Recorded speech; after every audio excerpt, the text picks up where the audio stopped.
Welcome back, my friends. Another day, another poorly made movie to comment on. Today we are watching Uglies, a dystopian book turned movie, also based off of What You Called Your Brother growing up. This movie was like watching The Hunger Games, Maze Runner, and Divergent all rolled up into one, except this one was directed by AI. Before we start, I do want to note that Uglies is kind of the first of its type. This book came out in 2005, before Hunger Games or Maze Runner or any of them, and it was the OG. The whole dystopian YA genre as we know it, like teen girl, safe world divided in factions, people have stupid names like Crack Sweat and Mantooth, all began with Uglies. So credit where credit is due, but that probably is the only positive thing I have to say about this movie. Strap in, get ready for me to be a certified hater. Our story starts off with stock footage of world catastrophes, while our protagonist Katniss Everdeen, Tally Youngblood, gives us the lore of how the world fell apart. It's exactly what you think happened, folks. Climate change, war, all of the streaming services got too expensive, everyone revolted. Really nothing new groundbreaking here. But what did they do to save the planet? Does anyone in the classroom want to take a guess? Did they recycle?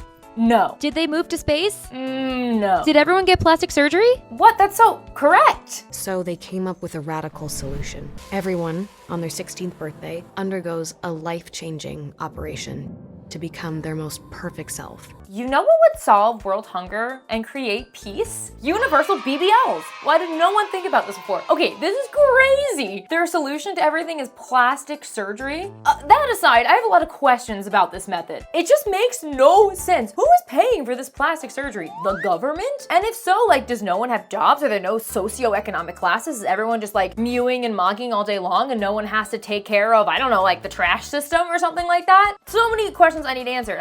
If I can't work, how am I paying for housing? How am I paying for my bubble tea addiction? But moving on from this pretty mystery, before you become a pretty, you are named an ugly. And you basically go to a school when you're 12 years old, I believe, and you hang out with all the other uggos because your pretty parents don't want you until you turn 16, and that's when you get the procedure. Just imagine you're born stunning, gorgeous. You were like Nara Smith and Lucky Blue Smith's kids, and your brother is an absolute uggo and they have to send him away. I would never let him live that down. These kids that are sent away because they're ugly probably have great self-esteem. I can only imagine the kind of secure adults they're gonna become because of this system. While I ponder that, we meet our main character Tally, who is using her mirror like a Gen Xer using Snapchat filters. Mirror, make me pretty. I hope the bold glamour filter got a credit at the end of this movie, or at least whoever created it got a check, because everyone had it on. It was so cheesy looking. It felt like I was watching an episode of Love Island and everyone had filler cloud face. There are a lot of fake things in Tally's life, but perhaps the one thing that isn't fake is her friendship with Nose. No, not the one on your face. Her childhood friend Paris, who she is definitely not in love with. You're not gonna let them take your scar, right? You made a promise. What is with it with these dystopian books and blood oaths? Isn't this supposed to take place in the future? Don't we know that that's bad? You could get hepatitis from doing that? I'm very passionate about this. I've seen it too many times. No, because I think there needs to be an investigation on this. Why everyone is making covenants like this in dystopian books. Can't we just have a shared Google Doc? A restricted link or something like that? I don't know, matching bracelets? Tattoo even. I feel like we don't need blood oaths to prove friendship anymore. But a blood infection and a scar may not be enough for Tally to hold on to her friendship with Nose, because it is the day of his pretty surgery, and in the audience, we learn some lore about the people who live on the fringe of the ugly society. You saw them, Skinny? They really ran away to the smoke. Yesterday.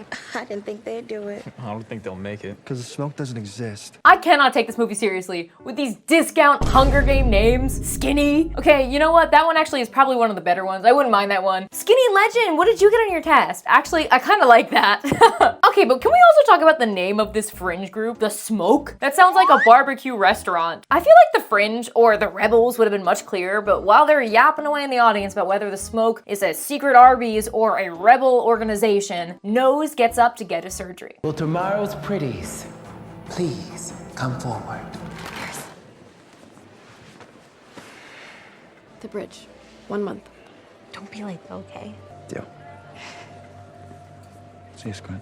Oh, this reminds me so much of Gale and Katniss before she goes into the Hunger Games. Promise to take care of my family and we'll fall in love afterward. Be so for real right now. Girl, That is not happening. I just know the second that Nose gets his nose fixed, he is ghosting your booty. Tally very clearly has never been in a relationship with someone going away to college before. You know, you say, oh, we'll make this work, it's fine long distance, and then you guys never see each other again. And that's just how this is gonna go. And it's almost like I'm psychic because that's exactly what he does, and 1 month later he doesn't show up at the bridge, and she has to go to the pretty side of town to find him.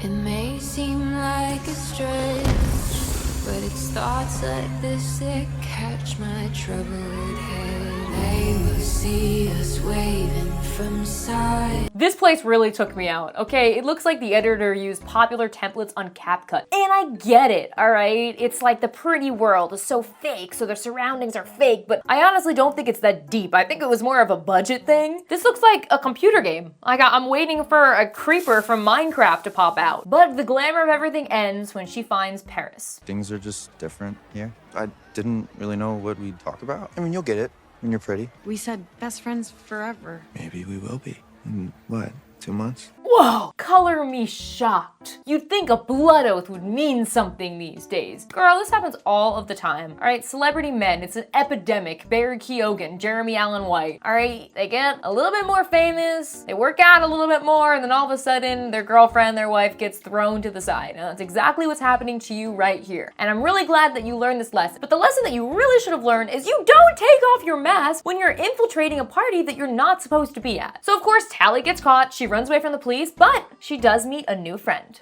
Get on or we'll both get caught. Oh, the hoverboarding in the scene makes me feel like I'm gonna vomit. It is so fast and fake looking. The person who came up with this concept was probably like, all right, what can we do to make the most vomit-inducing, screen-shaking hoverboard that also doesn't even look real, just looks like a video game? I swear it's the same makers who do the Harry Potter ride in Universal. Love that ride, but every time I get off, I am so nauseous. But I guess extreme sports and queasiness is the perfect recipe to meet a new friend.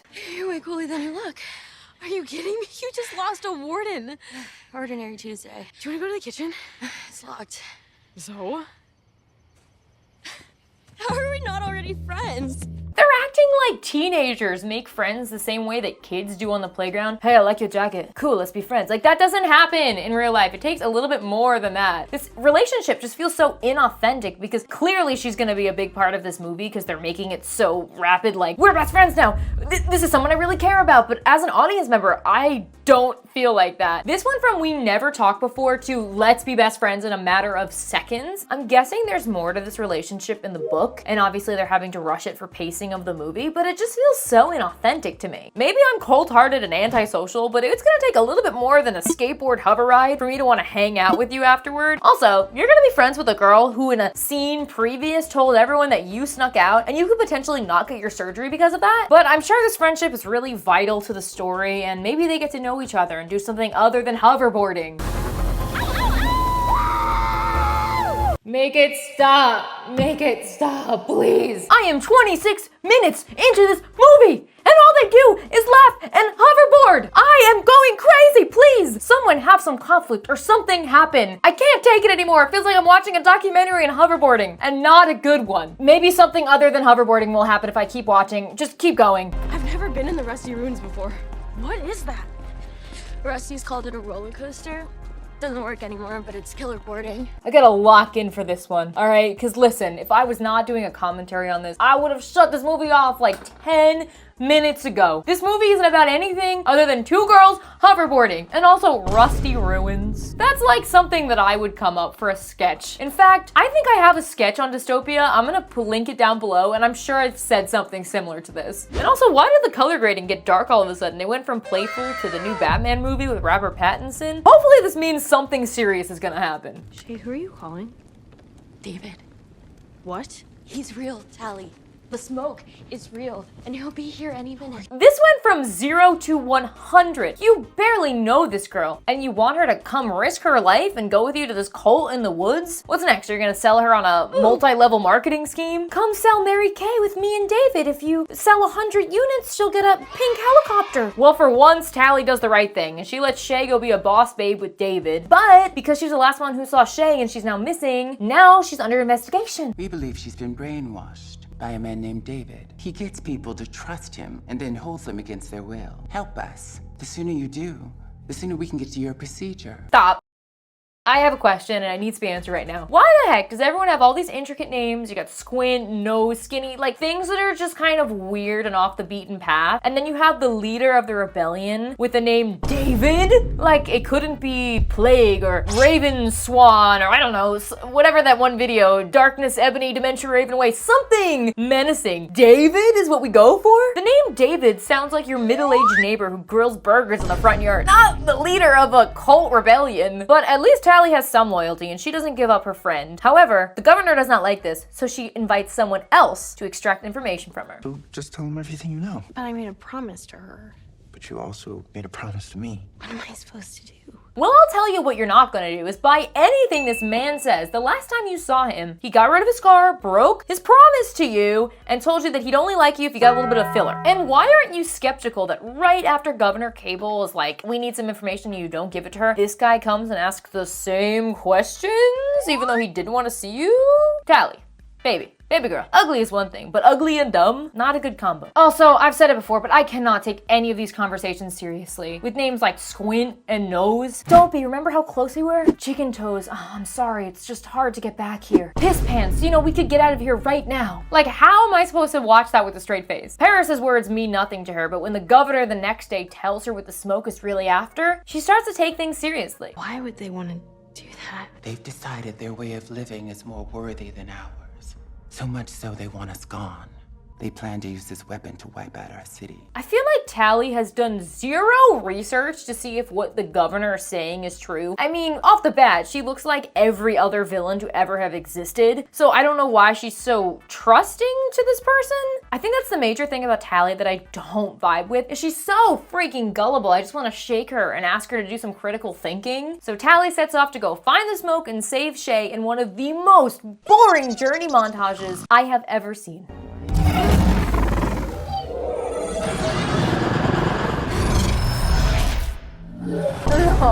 No more out reporting, please. Please. Great, I'm so glad you like your lunch. Can we get to something happening? And the craziest part is I was talking to someone who said that this part of the book was actually really significant and a lot of things happened in this passage, but I'm just watching her eat some Chef Boyardee military ration and just fall into lakes and hoverboard. I'm bored. I was checking my phone so many times during this movie. I can't believe I'm saying this, but you know what this movie needs? A musical number. All right, I need some Zombies level hip hop choreography where they're just saying the same word over and over again. Something to liven this up. While I'm checking TikTok because nothing is happening, Paris is in the governor's office about to spill what happened with his interaction with Tally. When I saw her, the strangest thing happened. I started feeling things I hadn't felt since before my surgery. She reminded me of the way that I was, who I was. What a weird thing to say to your superior. That's some sort of like internal monologue type thing. Like, why would you be so forthcoming with that information? Now, right now my critique is about to get a little technical, you guys, so bear with me. But as someone who writes and also someone who watches movies, there's one thing that drives me crazy more than anything else, and it's when information is spoon-fed to the audience through dialogue. That is the mark of bad storytelling. What's really cool about film is like it's a visual medium. So he could have expressed something. He could have expressed this whole sentiment of him liking what it felt like to be with Tally again by, if the governor asked, like, how was it? And he went, it was okay. And he just like gave a little smirk or something. We as the audience are smart enough to know, oh, okay, maybe he's like regaining some sense of his humanity or whatever. But no, instead we get the whole freaking internal monologue that I feel like in the book he probably wouldn't even have said. I love this movie. While I wait for Paris to turn into the Winter Soldier because he told the truth and now the governor wants to make it into a weapon, Tally gets found by the smoke. Is this the smoke? It's an outpost. Smoke's still a day off. We don't take newcomers to the smoke right away. Why's that? We need to vet them first.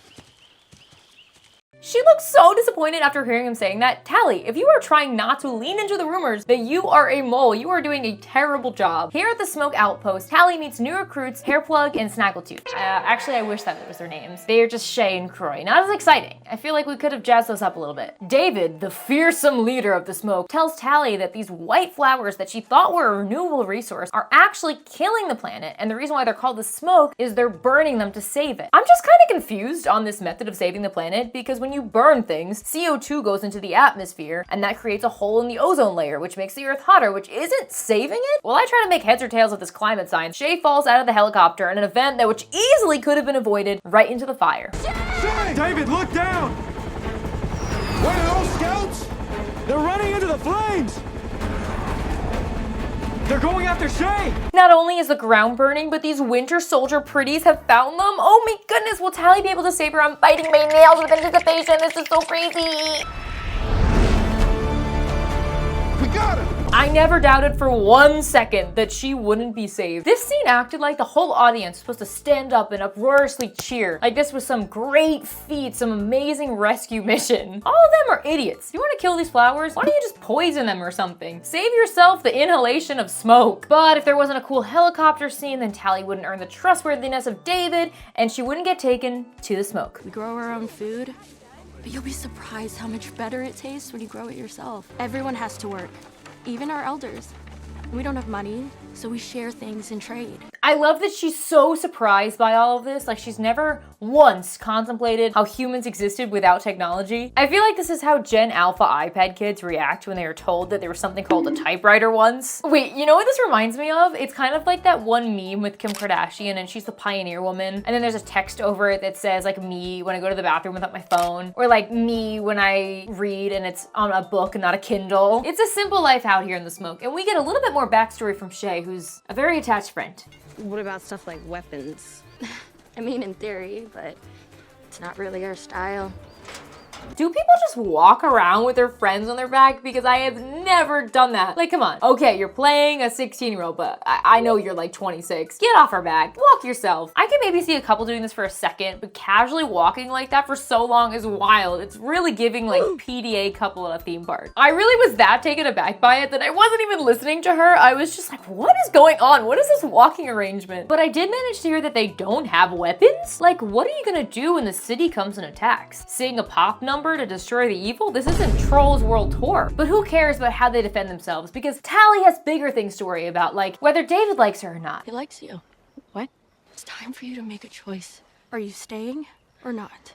This is the most bipolar friendship. They're either laughing, having the best time anyone's ever had, or suddenly it's like this and they're really serious about it. Okay, but I will say, Shay does kind of have a point. So you think David's hot, great, but you can't lead everyone on because you are a spy. You know what I mean? This isn't gonna end well, babe. In a twist that I actually did not expect, she lets David introduce her to his parents. Instead of having the classic awkward dinner where passive-aggressive marks are made about Tally's clothes, David's parents actually reveal that they were doctors and they know the secret behind the pretty surgery. That's when I first noticed this pattern of lesions in the brain. These lesions in the frontal cortex, they dull you. You don't care about anything. You can't think clearly. You're sedated into a false sense of happiness. Okay, so you're saying that the surgery alters your brain chemistry so you're pretty and happy all the time and you don't have to worry about anything? I mean, sign me up. They're acting like it erases your memories. It doesn't. I mean, Paris remembered her. It just makes you way more chill. I mean, I think we all could use that surgery. Just imagine for a second, a world with no Karens. You go onto a flight and no one gets into a fist fight. I mean, that sounds pretty great. But stupid David's parents want to make a cure for it. But fortunately, Tally, that little spy that she is, accidentally sets off her tracker in her necklace and David's dad gets killed. Thank you for joining us, Tally.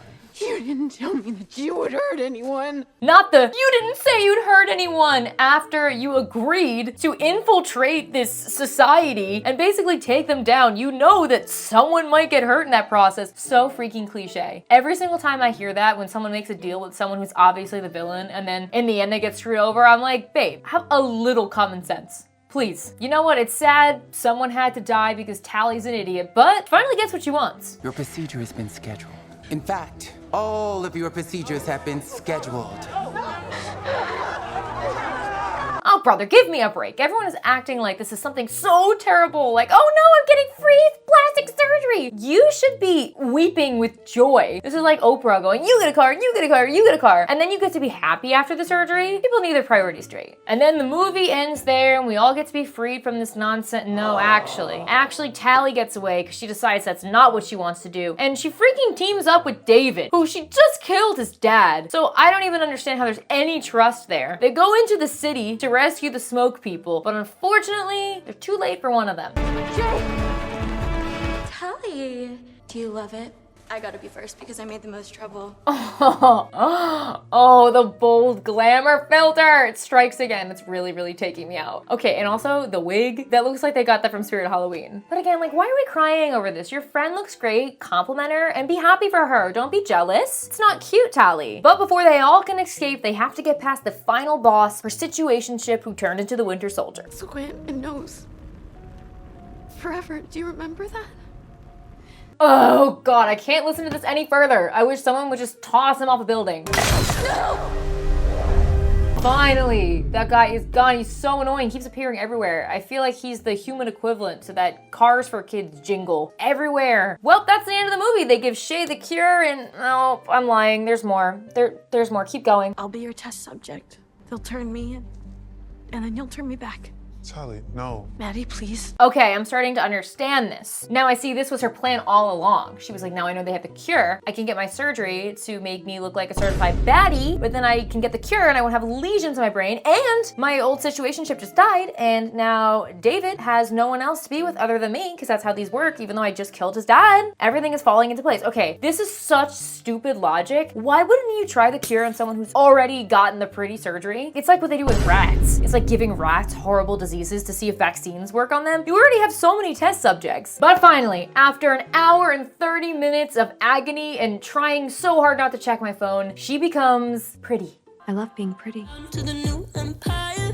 I just know the filmmakers thought they ate with that ending shot. They were like, oh, this is so Breaking Dawn at the end of the movie when Bella opens her eyes. Everyone's gonna scream, it's gonna be great. But here's the thing, that is considering that people even get to the end of this movie. Had this happened in the middle of the movie, I honestly think I would have liked it a little bit more. It just feels like they were making this movie so they can make a second one. And babe, do we really think you're gonna get a second movie after this? This got a 16% on Rotten Tomatoes and a 4% in my opinion for me. Final thoughts, if this movie was made in 2008, 2010, I think it might have actually done well. It just feels so trapped in 2010 nostalgia for a 2024 movie. And somehow the graphics are stuck in the early 2000s. I know I am being so hateful toward this movie, but I say this and I mean it. I really wanted to like this movie. I typically love dystopian books turn movie, but this one was truly one of the worst movies, if not the worst movie I've seen this year. And it was bad in a way that wasn't funny. Just some technical things. The tone of the movie was all over the place, and this to me goes with just like acting tones of how there was just so many like really serious scenes spliced between like extremely playful ones, and also with color grading. It was just very confusing as a viewer. And I think a big part of why I didn't like this is the main character to me was just so meh. She had no likes or interest. She was just such a shell of a person and almost felt like she was a pretty even before she had the surgery. There was just nothing to root for there. Again, I haven't read the books, but I feel like if they would have made this a miniseries, I think I would have liked it more, because I think there were so many elements to, you know, the world building of this dystopian society that they crammed into the first 20 minutes of the movie that really needed to be explored more, and it would have made it better. But I'm gonna be real with you guys, this was a rough one to get through. I'm glad I did so I can make this video for you, but oh, it was like torture. Thank you guys so much for watching. Guys, I promise I'm usually more positive than this. This movie just really tested me. Please like, subscribe, and comment below what movie you want me to watch next. All right guys, see you next time.